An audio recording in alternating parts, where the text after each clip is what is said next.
तमाम खबरें विस्तार से। पंचकुला, सोनीपत और अंबाला नगर निगम चुनाव के लिए बीजेपी ने अपनी कमर कस ली है। मुख्यमंत्री खट्टर ने चुनाव से पहले ही निगमों के चुनाव में जीत का दावा किया है। सीएम ने हरियाणा सार्वजनिक उपक्रम ब्यूरो की बैठक में जानकारी दी।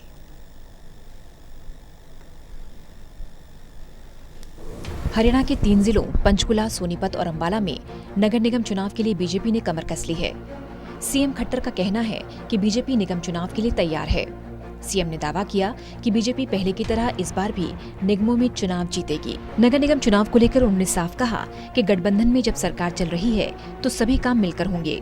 पूरी तैयारी है। पार्टी इन चुनाव को अच्छे प्रकार से लड़ेगी और मैं समझता हूं कि जैसे हमने पहले जितने चुनाव जीते थे उसी प्रकार से हमारे तैयारी के नाते से हम आगे बढ़ेंगे। लड़ाई की संभावना क्यों नहीं हो सकती? आखिर गठबंधन से सरकार चल रही है तो हमारे आगे की जो गतिविधियां, पॉलिटिकल गतिविधियां, वो गठबंधन के हिसाब से ही चलेंगी। क्यों नहीं चलेंगी?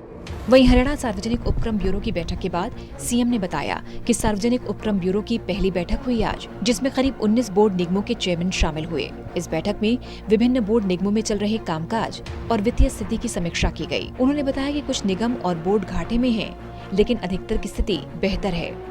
सीएम ने कहा पर्यटन और हाउसिंग बोर्ड घाटे में है, लेकिन लेबर वेलफेयर, वेयरहाउस समेत कई निगम मुनाफे में हैं।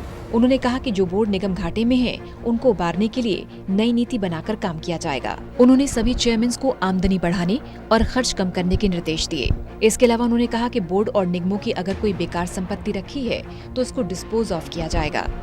देखिए, आज सार्वजनिक उपक्रम ब्यूरो की इस सत्र की पहली बैठक हुई है और सबसे पहली बात तो है कि इस ब्यूरो में हमने हमारे पार्टी के पूर्व अध्यक्ष श्री सुभाष बराला जी को इसका चेयरमैन बनाया है। ज़्यादातर बोर्ड कॉर्पोरेशन लाभ में हैं, कुछ एक ऐसे हैं जो घाटे में हैं। घाटे वालों को किस प्रकार से अपने घाटे में से उभरना है, कैसे अपने बोर्ड कॉर्पोरेशन को लाभ में लेकर के आना है, उसके ऊपर भी चर्चा हुई है और सब लोगों ने कमिट किया है कि हम बहुत जल्दी अपने अपने बोर्ड कॉर्पोरेशन को ठीक स्थिति में लाएंगे। मुख्य रूप से टूरिज्म जो कॉर्पोरेशन है वो हमारा घाटे में है, एग्रो इंडस्ट्रीज़ है वो हमारा घाटे में है, हाउसिंग बोर्ड है वो घाटे में है। तो ये 2-3 घाटे में है। बाकी हैफेड है बहुत अच्छे प्रॉफिट में है। हमारा लेबर वेलफेयर बोर्ड है वो प्रॉफिट में है। इसी प्रकार से जो हमारा लाइव स्टॉक, ये जो वेयर हाउसिंग है वो प्रॉफिट में है। डेयरी डेवलपमेंट काफ़ी यानी जो बोर्ड कॉर्पोरेशन में अधिकांश जो है वो प्रॉफिट के अंदर है, लेकिन अपने काम को सुचारू ढंग से पहले भी चला रहे हैं। आगे सभी व्यवस्थाएं ऑनलाइन व्यवस्थाएं बने और जो लाभार्थी हैं उनको परिवार पहचान पत्र के साथ जोड़ा जाए। मुख्य रूप से ये भी उनको आह्वान किया गया है। हरियाणा में बढ़ते कोरोना के मामलों पर सीएम खट्टर ने कहा कि फिलहाल प्रदेश में लॉकडाउन करने का कोई विचार नहीं, क्योंकि जनता को साथ लेकर चलना है। उन्होंने कहा कि दिल्ली सरकार लॉकडाउन पर क्या फैसला करती है उसके बाद सोचेंगे।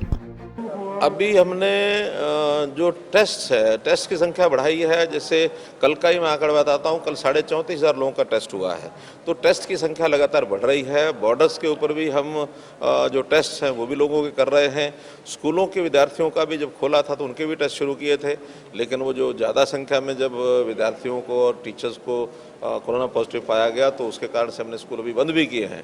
अब ये तय किया कि इन विद्यार्थियों का भी जो उनके जहाँ रहते हैं उन इलाकों में, उन मोहल्लों में जाकर के टेस्ट किया जाएगा। अगर कोई पॉजिटिव निकलता भी है तो उनका इलाज चाहे घर में होम क्वारंटाइन करके या फिर हॉस्पिटल में उसकी इलाज की आवश्यकता होगी तो उस नाते से कराएंगे।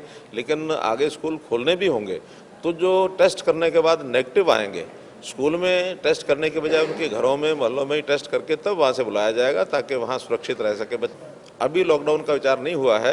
एक बार दिल्ली के लोग क्या करते हैं, कैसे करते हैं देखेंगे, क्योंकि जनता को भी साथ लेकर चलना पड़ता है। जनता की मानसिकता कैसी है उस हिसाब से देखा जाएगा।